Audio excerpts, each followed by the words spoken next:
Hello, one and all. Welcome to the A2theK Wrestling Show. We're back. We missed a week. Yeah, you didn't let us know about it. Constant messages, constant complaining. Where have you been? Where have you been? Bring the show back. Yeah, oh God, only missed 1 week. 1 week in like, what? How long have we been doing this now? Down. Yeah, 2 geez. years. Yeah, so we're back now because we couldn't be bothered. Couldn't be bothered with all, dealing with all that really. So we were just like, it's easier just to come back, innit? Now we kid. Yeah, just a little, little week off that we had there for a cheeky reasons. week off, Cheeky week. But it's worthwhile. It's worth the wait because this week we bring you the 10 worst mic botches of all time. And there's some doozies on here, Anthony, isn't there? There's some good ones. Before we go into it, because I think what inspired the seg was the I don't even call it a botch. I suppose it's a botch, more of a flub. But when is a flub a botch and when is a botch a flub? Who knows? But obviously, we quite recently had good old JR accidentally saying WWE instead of AEW for Dynamite. And despite his tenure in wrestling and the fact he's worked for so many companies that he's entitled to get confused every once in a while, he was receiving like nasty messages and I think even death threats at one point because he said something wrong. So that was fucking crazy. But it led me to think about some of the other horrendous botches we've had, and I think that's where both you and I got chatting, and we were like, "This is a segment right here. This should be a segment." So that's exactly what we did. That is what we did. And without further ado, let us get straight into it. I believe, Anthony, you are going to kick us off with number 10. I am, Carl. Now, we've actually we've got about like an extra layer to this, Carl. We're going to play you some audio clips, guys, so you don't just have to imagine it. That's the real reason. That's the real reason we were gone a week. We couldn't figure this shit out. No, I kid. What? So the first one, Carl, and I'll ask you to play the clip very shortly. But I will say it's none other than Sid Vicious. So, Carl, if you could play the clip so everyone can hear the first botch. Let's do it. Well, the skeptics and all the people have a little bit of... Let me do this again. Oh, it's live, Hal. Sorry. What a mad bastard. This is a particular favourite of mine because it is just such a daft one, isn't it? But asking if we can go again, it's like, it's live. We're live, pal. I just like to be honest, we probably could have filled this list with just things that Sid has done over the years, which is hilarious. And we will have a segment, what Sid said, as a segment at some point. But I'd say it's an innocent enough botch, but that deserves to be in the list. And I'd say it does make you smile. Oh God, yeah. I just think. Like even JR, just like how savage he is with it as well. Like he's just, well, yeah, no, can't do that. And he's like, oh, I'm sorry. And it's just like you feel so bad for the guy because you're just like, oh no. But yeah, live TV, and that is the kind of thing that happens. So yeah, always been one of my favorites. The next one that makes number 9 on the list. Mike Adamle. Now, yeah. In fact, yeah. Before we talk about it, I'll play the clip. Yeah, do it. Man who's been waiting anxiously with anticipation. His name is Jeff Hardy. Yeah. So basically, I don't think he was well versed in the world of wrestling. Obviously, he was formerly a presenter of American Gladiators, and he made his big move over. And on his debut, he calls Jeff Hardy Jeff Harvey. And yeah, you could tell straight away when he said it, he knew, because he must have been reading off like a teleprompter or something, and you could just tell that like he knew he'd messed up, and then the rest of the night he was just full of them. And that was pretty much his WWE career, just dead on arrival then, because like, where'd you go from that? To the point, like, honestly, I don't even remember him. Like, that's how impactful he was. Do you know what? I didn't realise they stuck with him longer than I knew they did. Like, eventually they ended up making him GM and stuff as well for a bit. Really? Yeah, like, wow. It wasn't for long, but Yeah, like he was GM of Raw, I think it was, for like, I don't know, a month or so, and then he Dude, I just like kind that of, his whole career, man. yeah, he then Wow, I just did kind that. of faded into obscurity. But yeah, I mean, there's been a few stuff, like especially from like celebrity get. I think Jeremy Piven called it Summerfest instead of SummerSlam, for example. Now Summerfest. that didn't make the list, but because yeah, like it was funny, but it wasn't like this. But just the way he says this with such like vigor and like gumption, he's like Jeff Harvey. Just the way he's like, Yeah. oh shit, I fucked up. Like, at that moment, he knew he fucked up. Yeah. So yeah, for me, that had to be number 9. It's just I love it. I often just watch it back just to laugh, to be honest. So. Just to laugh. Jeff Harvey. So my next one, Carl, is proof, I suppose, that not all promos are scripted. So we had a backstage interview of sorts with one Kalisto, which is going to be my number 8, Carl, and he's saying about what he's going to do in WWE. He's here to stay, and he's well, I'll tell you what, let's play the clip and let him tell you himself what he's going to do. I can't stop thinking about Baron Corbin being on SmackDown. I get to have my revenge. Is that a scare? Hey, like I said, I'm here to stay. Make a good lucha thing. It's just yeah. total quality. Like I fucking love just like I don't know where to go with this. Like make a good lucha thing. It's just so bad, isn't it? Like I mean, obviously he was true to his word. I will back him on this and say that he did during his career make a good lucha thing. He did make a good lucha thing. Like, I mean, you've got a feel for him because obviously, you know, English isn't his first language. But I thought he was rather eloquent in his speech, other than trailing off towards the end there. Yeah, it's such a car wreck, isn't it? He's just the way he's like. He starts off okay, and then he's just kind of like he knows he needs to say something. He can't think what it is. And he's like just a lucha thing, and then you just hear him walk off and just hear him go, "Woo!" And it's just the whole thing is just fucking brilliant in the worst possible way. Like the best kind of awkward. Yeah. Yeah. I mean, he went on to do some okay things. Obviously, you know, I think this probably didn't help. Good lucha things he did. Yeah, he definitely did a good lucha thing. But I think this was around the time they were trying to give him a bit of a push as well, and I think there was talk about him doing something with Rey Mysterio as well at a WrestleMania and stuff around this time. And yeah, unfortunately, that never materialized. I think it was originally they were going to do it with Sin Cara, and we know what happened there. And then I think Kalisto was going to be like the next choice, and then yeah, that just didn't happen either. So yeah, but you know, is he still with them? He's recently released, isn't he? I think he. Yeah. Sorry. Apologies. I know there was a lot of movement with the Lucha House Party, but I think he was the recent release. Yeah. Yeah. So I mean, he had a pretty decent like run in terms of length, then I guess. But yeah, it's a shame that you know, because I've always rated him in the ring. But yeah, you can see from his promo, yeah, wasn't the most well-rounded, shall we say? No. So moving on. Go on, Carl. Hit me with the next one. Number 7. I love this theme. It's fun. Owen. We know Owen Hart is fucking fantastic. He's excellent in the ring, and he wasn't even that bad of a promo. But in all fairness, yeah, it's one of these where you go. Let's say I don't suppose I like for the limited amount I know of him. Like I don't suppose you go like, oh yeah, like do you remember that really cut and promo he did? But at the same time, he's not someone you expect in this list. There are people here that you go, yeah, you're in the list. You should be.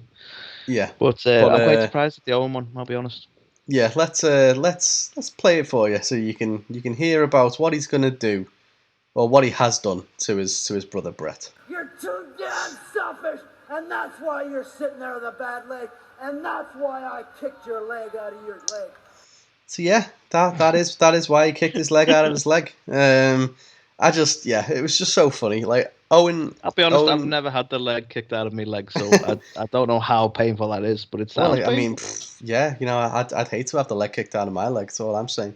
But yeah, I mean, to your point, he's never been like, oh, yeah, that promo Owen Hart did, like, that wasn't what he was about. He did all his talking in the ring, but he had this way about him where he was like a whiny kind of, sniveling little character. And whether he did it later down the line with Nation of Domination, the whole like, or was it Corporation he was, I can't remember, but when he was like, I'm not a nugget and all that kind of stuff, like, he had all that. But then this little rivalry he had with Brett, where, it's that sibling rivalry. It's your younger brother, just absolutely bitter, and all that kind of stuff. And then he's doing this impassioned promo. It's one of the best ones he's ever done. And then he's doing it so well as well. And then just gets to that line. It's like, that's why I kicked your leg out of your leg. And you just like you just can't stop laughing at that point. It's just, and you can see he knows what he said. He just kind of stops and he's like, oh shit. So yeah, absolutely love it. Yeah. Well, do you know what? I dare say this is close to my favorite. This next one, right? So my next one I'm going to bring to you, Carl, is Lex Luger, right? And the reason is because of how many times he tried to fucking save this just in one brief segment. He tried to correct himself a few times. So, and I'll play it shortly, but we had him getting the name of the show wrong. Was struggling to take his shirt off. There's just so many wonderful. In fact, I know we're playing the audio, but if you can find the video clip of it, the audio won't do this justice. Yeah, but this whole thing, it has to be number 6, Carl, and it's one of my favorites. So we've got Lex Luger, Carl. If you could play it away for us. Okay, this one's a little bit long. It's like 45 seconds long, so we'll just sit here looking pretty and let you listen to this audio. What kind of disgusting, despicable lack of respect is that Billy What's-His-Name show booking a match for the total package Lex Luger and Super Brawl? Super Saturday? What is it? I don't even know what it's called. What is it called? Super Brawl Saturday. Super Brawl Saturday? Can he afford to pay me to wrestle Ron? I don't know. I'm one of the biggest legends and stars ever in this. God! And your t-shirts are too tight too, Billy! And you book a match with me against Ron Killings? Look at me! I'm a total package! I will rip him apart! I'm pissed now! I don't think I'd...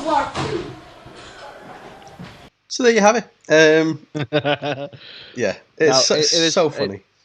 I thought, honestly, I'd say the video does it even more justice when, because the whole line about the shirt being too small is because he's fucking struggled to take the fuck off. That's the whole thing. But credit to him, he knows what he's doing, and he's trying to save his flubs, as it were. But it's just one thing after another, and it just tickles me so. Like the whole thing is just an absolute car crash, isn't it? He comes in, he doesn't know where he is, doesn't know what promotion he's like being booked for. He doesn't even know who he's like. I think he knows he's fighting Ron Killings, but he's just still a bit unsure.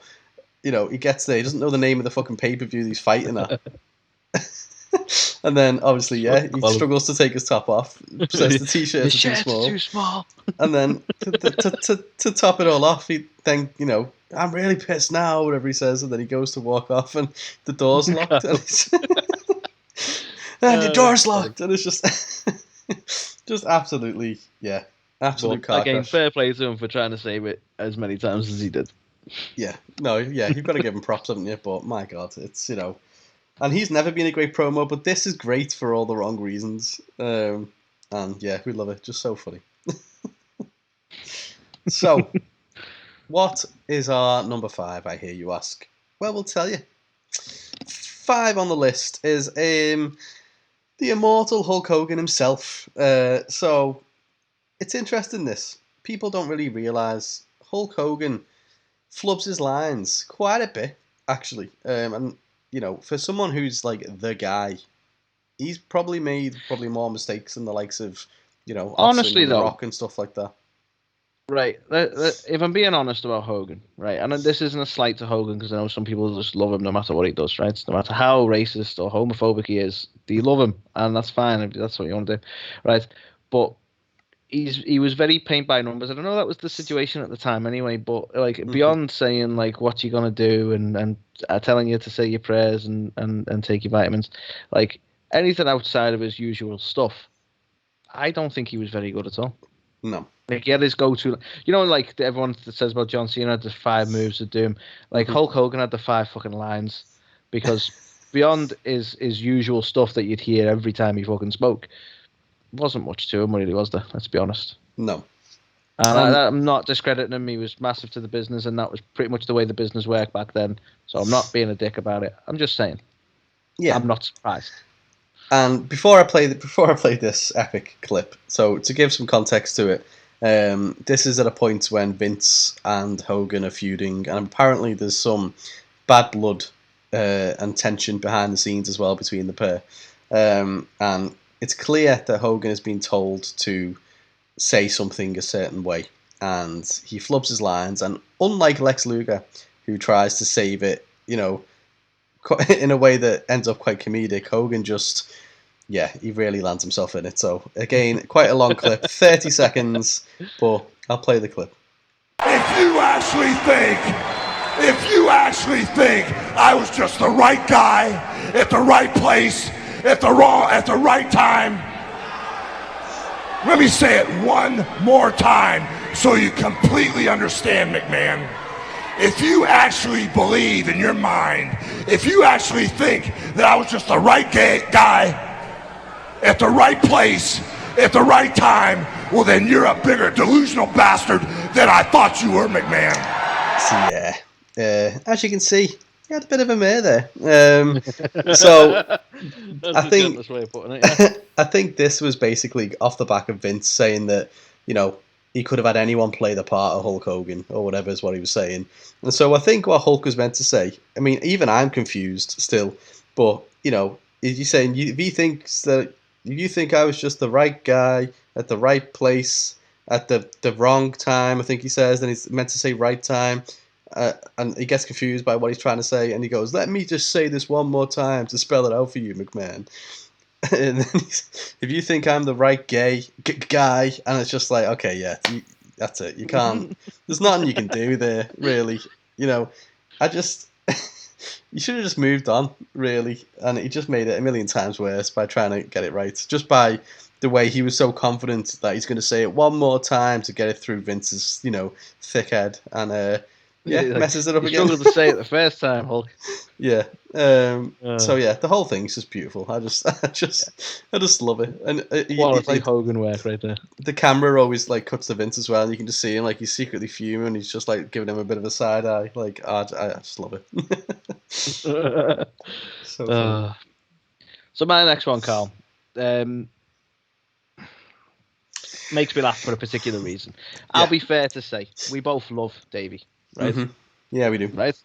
We do, right? He is a British wrestling icon, so we have a particular love for him. But I'll be fair to say, before we play the clip and before we go into why this is funny, this isn't Davey on his game. This isn't the best of Davey. But there's a particular line that does make me laugh. So we'll play the clip, Carl, and we'll discuss that particular line. Yeah. Here we go. I saw it, but I don't believe it. The British Bulldog has been in wrestling for 20 years. Since I was 15 years old. Alex Wright, you think you can beat the British Bulldog? You're wrong. If you want a chance of me, come on and take a piece of me. Well, let me ask you, you're from Great Britain, he's from Germany. Is there inherently a different style of wrestling? Is there something that you think you do that definitely has an advantage over his style? Well, I can do the American style, I can do the Mexican style, I can do the strongman style, and I can do the German style. I can do any style of wrestling. That's why you call me the British Bulldog. Yeah. So for me, as I say, he was having a little bit of a shocker anyway. This promo was stumbling a little bit, but it was the reason I think it made the list is just that line towards the end when he's he's mastered the American wrestling, German wrestling, Canadian wrestling, and that's why they call him the British Bulldog. Wait, what? Yeah. Yeah, and it made me chuckle. As I say, I know it was by no means the best interview he's had, but I just had to put it in there because of that little line at the end there. Yeah, like that bit especially is so bad that it's so good. Just I could do the German style, the Mexican style. That's why you call me the British Bulldog. Just really, it doesn't make any sense, but. Yeah, I think to be fair, he clearly wasn't on his game, unfortunately, for this particular interview. So, it doesn't take anything away from the love we have for Davey, but it's got to be on there because it's just such a mess and it's so funny at the same time, and it happens to the best of them, doesn't it? But yeah, Indeed. I can't get over that. Just like that's why they call me the British Bulldog, because I do all these other styles. Like, at what point did anyone think that made sense? In some ways, it's quite accurate of our country. Yeah, actually, little bits from everywhere else, and that's why we're British. I like it. Yeah. Okay. So really, he's just like we've discovered. He was an absolute genius. He's ahead of his time. Yeah, That's what he was. Yeah. But yeah, like again, this is another one which I think the video will probably bring it to life even more for you, because off the back of this terrible promo that he delivered, we then had the German Alex Wright come in, and they just have like the world's worst backstage scuffle at this point, and it's just like the whole segment is terrible. Let's say we'll provide whatever YouTube clips we can find to show you the full segs if you're interested. I'll find them and put them in the description because they are worth the watch. But the brief snippet is all you need to get where we're coming from. So definitely. So that was number 4. We're now in the bronze medal position of the 10 worst mic botches of all time, and coming in hot at number 3, we bring to you the epitome of cringe. I can't watch this back, you know. I honestly, I just curl up in a ball and die every time that I see this, and I just feel so bad for the guy. But obviously, we're talking about The Miz before he was The Miz as we know him today. When he was hosting the Diva Search competition, he had one job. All he had to do was to tell the audience how they could vote to choose their favourite Diva Search girl. And yeah, let's just say he may have forgot what he was meant to say. So we'll play another long one, 43 seconds. So me and Anthony will just dance in the corner. But yeah, listen to the cringe in this. That's what I'm talking about, baby. Now we all know that the sexiest women in the world or the sexiest women on television are in the WWE. And tonight, we're gonna search for the next WWE diva. Now to vote for these beautiful young ladies, you have to vote, go to WWE, dial 86946 and vote for your favorite Diva Search contestant and text message your favorite Diva Search girl and do her name. So now let's bring out the divas. So yeah, it's done. Yeah. It's done playing now. I think a little secret we should let you guys in on is that we can't hear this play. So me and Anthony just sat here in silence, and that's why we do things like product placement. While this stuff goes on. But I don't know what you're talking about. I was just thirsty for a nice sip of Pepsi. Yes, I have a slight headache. If only I had these 2 Advil. Dare you call me a sellout, Carl? You'd never catch me doing any product placement at all. Nope, never. Why is it all part of the same company? Mind you, I can't avoid that. I know. Why have I got nothing like in reaching distance to promote? It's terrible. Terrible side of affairs. But anyway, it's just driving me to drink. Copper bag. Fruity. Yeah.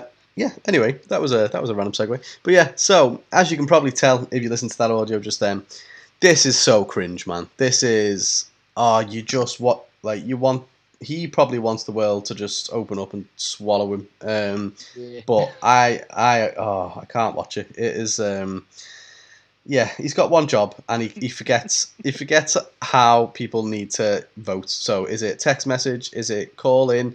The number, he has a number, but he's written it on his arm and it's rubbed off, and it is literally everybody's worst nightmare. It's that kind of dream that you have where you're giving the big speech and you realise you're naked and everyone's laughing at you. Like, that's what happened to him literally on live TV. It is horrendous. So bad. Considering like where he went to in his career after this, like, fair play to him. He did not let it stop him. Do you know what? This is another reason why I love The Miz, right? He is the only person, what is he, a double fucking a 2-time Triple Crown champion or whatever the fuck he is, right? The only person ever in the whole company to have ever achieved that. That's the same guy that you've just listened to just absolutely just die on live TV. Do you know what, like, what I don't get, not to digress, but like, isn't it mad? Like, he can now say he's a 2-time Triple Crown champion, but they kept a belt on him for like a day to be able to do that. Yeah. And it's like, it was even done in kind of disrespectful way. It's like, I don't know. It's weird, isn't it? He's had an interesting career. It is odd. But, I mean, also, you know, this whole thing that happened to him on, you know, this Diva Search thing ended up being pretty good for him because he ended up meeting his beautiful wife, Maurice, and went on I don't think they made it clear to him that when they were saying Diva Search, they didn't mean for him. Oh, yeah. It's like, I found one. But yeah, so, I mean, like, The Miz is just the epitome of someone who, like, you would never think anyone would come back from this. They would not survive this. You failed that bad on live TV, you would think it's over. Like, that's it. Honestly, that's something that would normally incur the wrath of Vince to the point that you wouldn't be on TV for a long fucking time. Well, apparently, I think I saw a documentary about him not too long ago, and apparently he spoke briefly on this, and he said he went backstage and apologized and said it'll never happen again. And Vince just said to him, like, you know, better make sure it doesn't, or something like that. And then, yeah, he was just cool about fair it. To him, it never happened again. So, yeah. So, all I can say, you know, for anyone out there who thinks, you know, they've ruined their lives by doing this or saying this or this embarrassing moment, this is your proof right here that you can do something absolutely horrendously terrible and still go on to be a phenomenal success. So don't give up on your dreams. In many ways, Carl, you know, people can say some really ridiculous things and still go on to have great careers, which brings me to number 2. Yeah. And I think everyone remember the infamous Booker T backstage interview, promo, whatever you want to call it, in which he's addressing Hulk Hogan. And I'll say nothing more on it, Carl, if you could play the clip as to why this didn't work. I've tried to lower the volume on this because it's quite loud. So if it blows your ears off, I apologise. But here we go. Paper we roll, and after we take that Luger in the time, we want the gold, sucker. Hulk Hogan, we coming for you, nigga. Yeah. So, nice quick segment there. Wasn't messing around. Got his point across quite quickly. And but no, obviously, bit of a botch there. And again, another guy who went on to have a very illustrious career, let's say. So it's never caused him any long-term issues. But I think a lot of people remember this as being like a. Do you remember the time Booker T said that? Yeah. So yeah, you know. It's funny because I told a friend from work that we were going to be doing this as one of our segments. He's also not so much anymore, but he used to be quite a big wrestling fan, and he's into his top 10 lists. And I told him the stuff we were talking about, and he literally laughed at this one and said, "I can't wait to hear 2 white guys talk about this one." And you're probably thinking like, yeah, he has got a point. Like, you know. What can us 2 say about this? But, you know, Booker T has come out and said that, you know, after he said that and, you know, he thought that was it, his career was over, he was never going to work in the wrestling business again. And I think, yeah, it was definitely a slip of the tongue from him, and one which, yeah, luckily for him, didn't have any massive repercussions off the back of it. But yeah, it's definitely something you don't want to... 2-time Hall of Famer or whatever he is, so... Well, exactly. Only if... 5-time WCW champion. But yeah, I just think it's so, again, video is probably even better for this because you can just see he realizes what he said and then he's messed up and he kind of turns around, looks away, and then you can see, you know, Sherry Martel is there, just kind of gives him like a bit of a shit kind of look as well. So. Yeah, it's one of the most infamous ones, isn't it? In terms of, you know, you look at Mike Botches and it gets brought up all the time, and yeah, deservedly so. It was an interesting thing for him to say. Do you know, before we go to number 1, Carl, and you have the privilege of doing number 1, I've realised I'm I don't know why I felt like he should have been in, but I realise we haven't got Scott Steiner in this list at all. And doesn't he feel like he should be in the list? I think Scott Steiner's promos are not botches, but just things of genius. This is the thing, because that's the thing. Like, I'm trying to remember. Like, I feel like the whole mathematics one should have been in this list, but then I'm like, well, technically it wasn't a botch. It was just fucking insane. And technically, all the math adds up. Like, it's not even like he pulled it from his ass. Like, you look at them sums. Guy knows his maths, so. Yeah, I mean, fair play to him. But yeah, so I'm like, maybe we need another list at some point.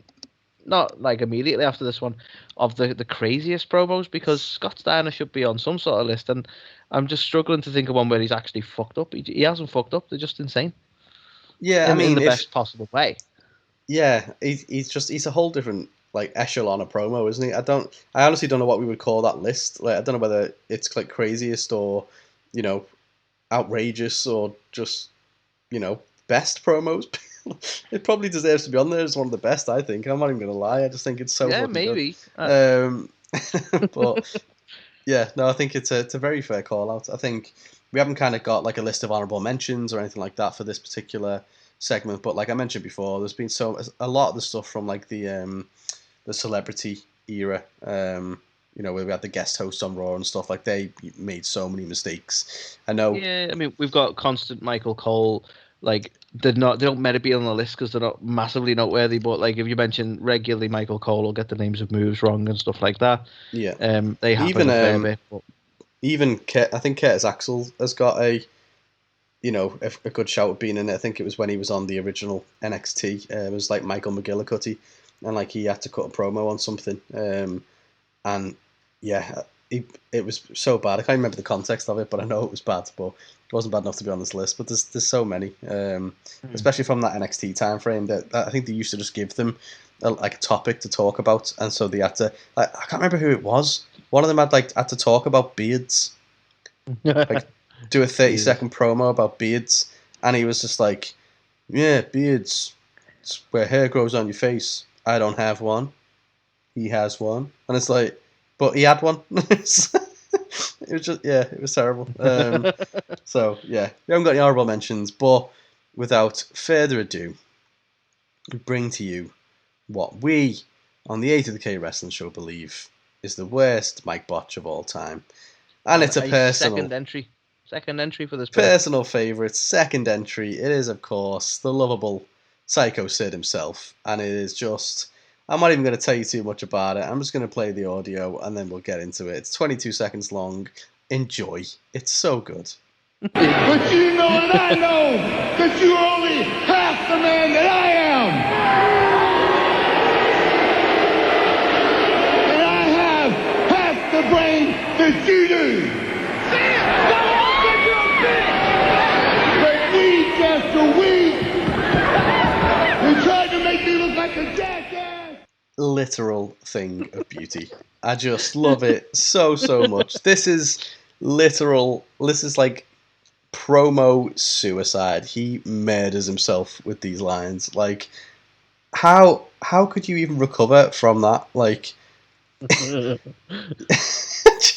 it's just so funny. Like, I'm sure in his head, like, he knew what he wanted to say. Right? Obviously, there's echoes of something there. He's telling Nash that he's half the man that he is, and obviously he's meant to say, and you've got half the brain that I do, but he just sort of gets a bit messed up and basically goes on to call himself an absolute idiot. And then to top it all off, this is a time when, Scott Hall and Kevin Nash are probably just, on all the drugs in all the land, sat in the middle of that ring. Take all the drugs. And even they pick up on it, that he's like messed up, and start laughing their ass off at him. And then Sid is like, he's there saying, oh, you guys are trying to make me look like a fool, or whatever he says, or trying to make me look like an idiot. It's like, no, you just did that for yourself. Like, we didn't do a thing. It's so good. It's just absolute suicide via promo to yourself. Like, it's brilliant. It's my favourite promo of all time. Yeah, I love it. A quality. I think a well-deserved number one. That definitely. It's And like, you know, for the guy to be in this list twice as well, it's just you know, mad props to Sid. Indeed, that's I think he's the first time we've ever listed somebody twice in the same list. I think it might be. There you go. That's an honour. Maybe we'll recognise it at the annual A2theK knees this year. Love it. But yeah, so they were our 10 worst mic botches of all time. What did you think? Have we missed something out that is so glaringly obvious that it should have been included in the list? Has Scott Steiner done a terrible one and we just don't know about it? Let us know in the comments. We love to be challenged on these things. Share your opinion. Let us know. And who knows, maybe we'll do a part 2 down the line with all your suggestions. But indeed, yeah, fun segment. Fun had by all. And all about the lols. All about the lols. We are. Constantly. We are. And we will be back momentarily to talk to you about this week in wrestling. That's actually last week in wrestling and also the week before us because, yeah. So that week in wrestling. Yeah, that week. You know, maybe we should just change it to that. It's just easier. But yeah, we'll be back to talk about some time in wrestling after this.